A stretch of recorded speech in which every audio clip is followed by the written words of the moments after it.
Hey, what's up everyone? Danny Lightning back with another CSR2 video. So we're going to do tune, shift pattern, and review stage 5 and stage 6 for the new BMW. One weird thing about this car before we get into it, you actually need to remove 3 fusion parts from the transmission to make this car as fast as possible. Alright, so you want to remove the green fusion part from the stage 2 transmission. And you also want to remove the 2 parts from the stage 4 transmission, okay? So stage 2 and stage 4, take the parts off of the transmission. All the other parts, load them down, guys. Alright? If you have the car 100% maxed out, alright, this is going to be your tune. We got the nitrous at 186 in 4.1. We got the final drive all the way down to 2.0. And then we got the tire pressure at 8 psi, guys. So let's go do a shift pattern and I'll show you how to drive it maxed out, and then we'll do the same thing for stage 5. Alright, to drive this guy, so we're going to let go of the gas just a little bit after number 1. We're going to shift into second just a split second after the car launches. Alright, nitrous in third and all perfect shifts, and you don't need to shift into the last gear. Alright, so you don't need to shift into the last gear. So stay in 5th and do not shift into 6th. Alright, so here we go. 3, 2, 1, go. Second, third nitrous, 4th, 5th, and that's it. We don't shift into 6th. Remember, these little tier 3 cars only run about a quarter mile. And what time did we get? There we got a 7.704. 7.666 is the fastest time I've seen so far on this car. So let's go check this out. Alright, let's go check this out on stage 5 as well. And huge thank you to Nitro for CSR for letting me use your account. That's awesome, buddy. Thank you so much.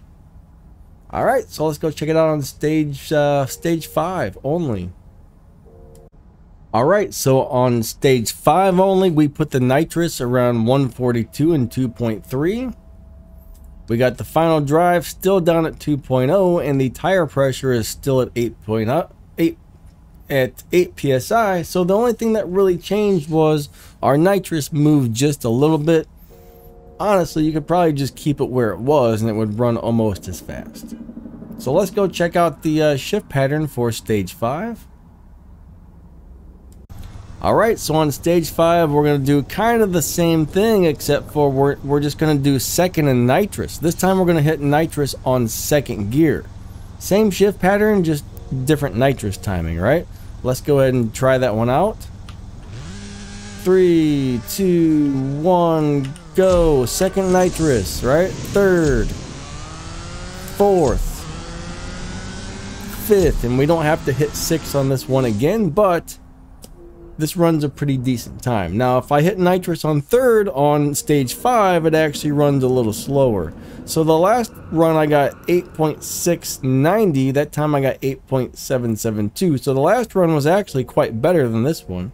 I'm not really sure what I did different, but anyways, that seems to be the best shift pattern. It's hard to get perfect shifts. I think some of those guys that show shift patterns run some sort of macro, so it shifts at the exact right mile per hour and whatnot. But anyways, let's go ahead and do a little review on this car now.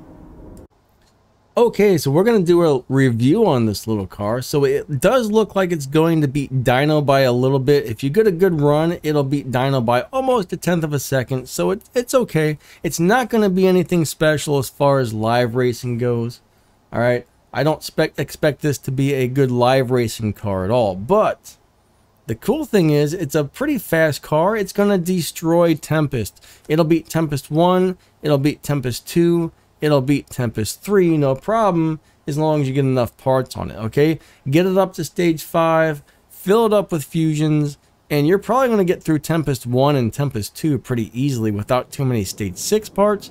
Tempest 3, my guess is if you get a couple of the good stage 6 parts, you're only going to need probably 2 or 3. This is a very fast car. Don't quote me on that, but I don't think you're going to need a lot of stage 6 parts to get through Tempest 3 even. So this is going to be a great little car for Tempest. BMW parts, very easy to get. All right, there's several BMWs in the dealership you can just buy and strip to get more parts for, which is very cool. So in my opinion, this car is probably going to be good for everything except for live racing, right? You might be able to figure out a down tune or something that will make it go in there and do well on live racing, but down tuning is not really my thing. That's not something I usually get into. I haven't really played with that, but it's possible. Remember, the weird thing though is once you have this car maxed out, you do need to remove a couple of those fusion parts on the transmission if you want it to run the best time. The fastest time I saw so far is a 7.666. Remember, the tier 3, tier 2, and tier 1 cars run quarter miles. They're not running half miles like the tier 4 and tier 5 cars. So some people say, oh, there's no way that car is running a 7-second. Yeah, that's because we're going by quarter mile, not half mile on the lower tier cars, guys. But anyways, overall, it's a great little car. It's got 4 purple stars. You really can't go wrong with this thing, to tell you the truth. Bottom line, I like it. I like it a lot. As long as you're not trying to live race with it, you're going to be very happy with this little car. All right, pretty easy to drive. Does well at almost everything. And yeah, that pretty much wraps this video up, guys. Hope you enjoyed the video and the review and all that stuff. And we will catch you next time, all right? See ya. Lightning out.